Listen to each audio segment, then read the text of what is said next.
नमस्कार। स्वागत है आज के इस सेशन में। आज हम बात करेंगे जो साइंस के महत्वपूर्ण जो प्रश्न हैं, चैप्टर नंबर 5 जो रासायनिक अभिक्रियाओं से रिलेटेड है। उसके अंदर जो भी गत वर्षों में पूछे गए प्रश्न हैं, उन प्रश्नों को अपने एक ही साथ एक ही वीडियो में देखेंगे। जो महत्वपूर्ण जो प्रश्न हैं वो कैसे आते हैं और किस प्रकार से अपने जो आंसर है वो पुट करना है। तो प्रश्न बात करते हैं। पहला, लोहे की वस्तुओं को हम क्यों पेंट करते हैं। पेंट मतलब कलर। अपने जो लोहे की वस्तुएं हैं उनको क्यों कलर किया जाता है। तो आंसर क्या होगा, पेंट करने से लोहे के पदार्थ का ऊपरी भाग छुप जाता है। यानी ऊपर का, जैसे अपने ये कोई एक बेलनाकार छड़ है, ठीक है, यदि इसके ऊपर क्या जंग लगी, यानी जो इसका बाहरी जो वातावरण है वो हमेशा O2, नमी, H2O और अम्ल और क्षारों के क्या रहती है, संपर्क में रहती है, जिसकी वजह से ऊपरी हिस्सा खराब होने लग जाता है। ठीक है, तो इसके ऊपर अपने परत पेंट लगा देते हैं, तो पेंट की परत चढ़ जाने के बाद में ये क्या हो जाता है, इसका ऊपरी हिस्सा है जो छुप जाता है और वायु के सीधे संपर्क में नहीं आता है, जिसके कारण जंग नहीं लगता। इसलिए हम पेंट करने से हम लोहे के उस पदार्थ को जंग से बचा सकते हैं। तो जंग का सूत्र होता है Fe3O4, फेरस Fe3O4। ठीक है, Fe3O4 ये एक जंग का फेरस ऑक्साइड, ये एक जंग का सूत्र होता है। कई बार यहाँ Fe2O4 भी O3 भी लिखा होता है, कई जगह ऐसे मिल जाएगा Fe2O3। ठीक है, तो ये दोनों ही क्या है, जंग के सूत्र है। आगे बात करते हैं अपने प्रश्न नंबर 2। तेल एवं वसायुक्त खाद्य पदार्थों को नाइट्रोजन प्रभावित क्यों करते हैं। जो अपने पास में जो खाने की, जैसे आलू की या आलू से बनी हुई चिप्स की थैलियाँ आती हैं, वो इस प्रकार की थैलियाँ होती है, उसके अंदर नाइट्रोजन गैस प्रवाहित की होती है। देखो क्यों की जाती है। तेल एवं वसायुक्त खाद्य पदार्थ को वायुरोधी बर्तन में रखने से उपचयन की गति धीमी हो जाती है। ठीक है, तेल एवं वसायुक्त पदार्थ को नाइट्रोजन से इसलिए युक्त किया जाता है ताकि उसमें अपचयन न हो सके। ठीक है, नाइट्रोजन क्या होती है, समय दूसरे और किसी के साथ में अभिक्रिया नहीं करती है नाइट्रोजन, और इसलिए क्या है, इसको नाइट्रोजन को जो गैस है उसको डाला जाता है ताकि इसका क्या ना हो, उपचयन ना हो। ठीक है, उपचयन ना हो और उपचयन होकर जल्दी खराब ना हो। आगे बात करते हैं प्रश्न नंबर 3। कॉपर सल्फेट के विलयन में लोहे का टुकड़ा डाला जाता है तो विलयन का रंग क्यों बदल जाता है। देखो इसकी पहले अपने अभिक्रिया से थोड़ा सा देख लेते हैं। इसकी अभिक्रिया ये देखो, नीचे अभिक्रिया दे रखी है। Fe लोहे का टुकड़ा, कॉपर सल्फेट का विपरीत कॉपर सल्फेट, इसे ही नीला तोता बोलते हैं। इसके साथ में 5H2O यानी 5H2O जल का अणु लगा देते हैं तो ये नीला तोता होता है। ठीक है, तो कॉपर सल्फेट तो ये क्या हो जाएगा, SO4 FeSO4 के साथ में जुड़ जाएगा और कॉपर क्या हो जाएगा, अलग हो जाएगा। अर्थात क्या हो जाएगा, देखो जब लोहे की कील को कॉपर सल्फेट के विलय में डुबोया जाता है तो भूरे रंग का हो जाता है।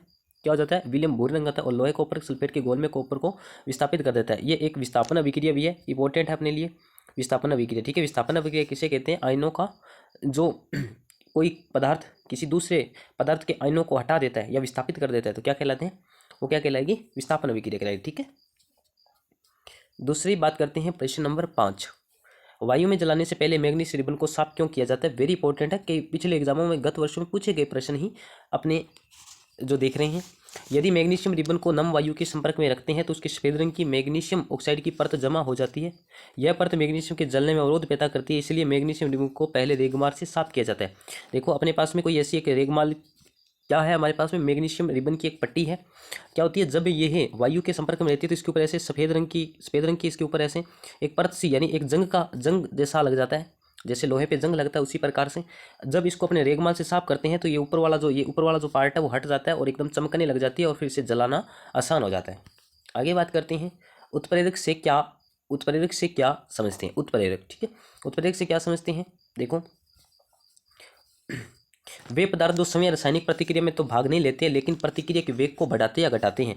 कहने का तात्पर्य हो गया कि वे पदार्थ जो रासायनिक अभिक्रिया में भाग नहीं लेते हैं लेकिन जो अभिक्रिया है उसके वेग को क्या कर देते हैं, परिवर्तन कर देते हैं। ठीक है, या तो वो बढ़ जाएगा या घट जाएगा, उसे क्या कहते हैं, उत्प्रेरक कहते हैं। एग्जाम्पल के तौर पे अपने देखें तो Fe उत्प्रेरक यानी आयरन जो उत्प्रेरक है वो उपस्थिति में बेंजीन हाइड्रोक्साइड परमाणु का क्लोरीन परमाणु द्वारा प्रतिस्थापन। ये देखो बेंजीन है, ये C6H6 ये बेंजीन का सूत्र होता है और ये क्लोरीन गैस है।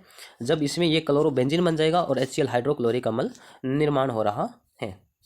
आगे बात करते हैं अपने एक अभिक्रिया है प्रतिस्थापन, द्विस्थापन ऊपर पड़ी, अभी प्रतिस्थापन। ठीक है, वह रासायनिक अभिक्रिया जिसमें अधिक अभिक्रियाशील धातु अपने कम अभिक्रियाशील धातु को यौगिक या विलय में गलित अवस्था में विस्थापित कर देती है, उसे प्रतिस्थापन कहते हैं। प्रतिस्थापन किसे कहते हैं? जैसे Fe कॉपर सल्फेट और ये सेम का सेम कॉपर के विलय को अलग कर दिया, ठीक है, इसे क्या कहते हैं? प्रतिस्थापन अभिक्रिया, ठीक है। यह रासायनिक अभिक्रिया में Fe जो अधिक अभिक्रियाशील है कॉपर की अपेक्षा में, ठीक है, जो ज़्यादा अभिक्रियाशील होगा वो दूसरे तत्व को क्या कर देगा? प्रतिस्थापित कर देगा, ठीक है। आगे बात करते हैं अपने क्वेश्चन नंबर 7। व्योंजन अभिक्रिया से आप क्या समझते हैं? व्योंजन अभिक्रिया क्या होता है? जब एक बड़ा यौगिक टूटकर दो या दो से अधिक यौगिकों यानी परिणमित यानी बंट जाता है तो वैसी अभिक्रिया क्या कहती है? व्योंजन अभिक्रिया कहलाती है।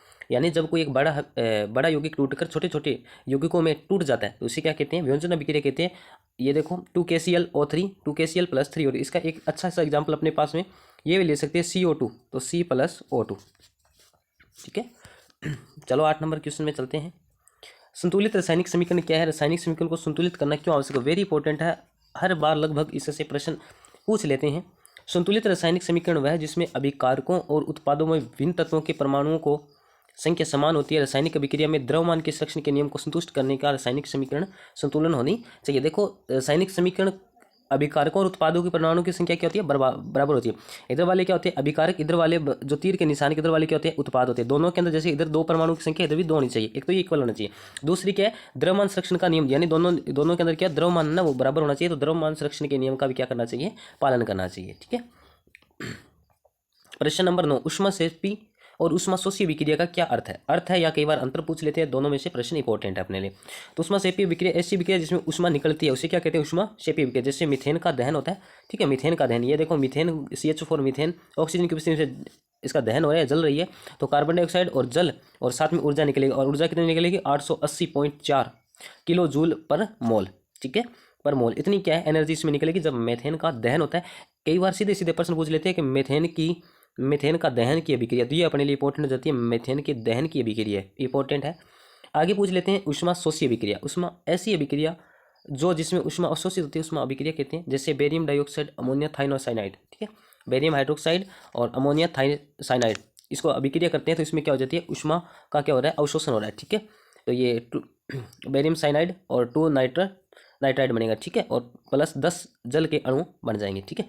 तो ये अपने इंपॉर्टेंट जो महत्वपूर्ण 10 प्रश्न थे उन पे अपने चर्चा की, और मिलते हैं एक नेक्स्ट वीडियो में। तब तक के लिए धन्यवाद।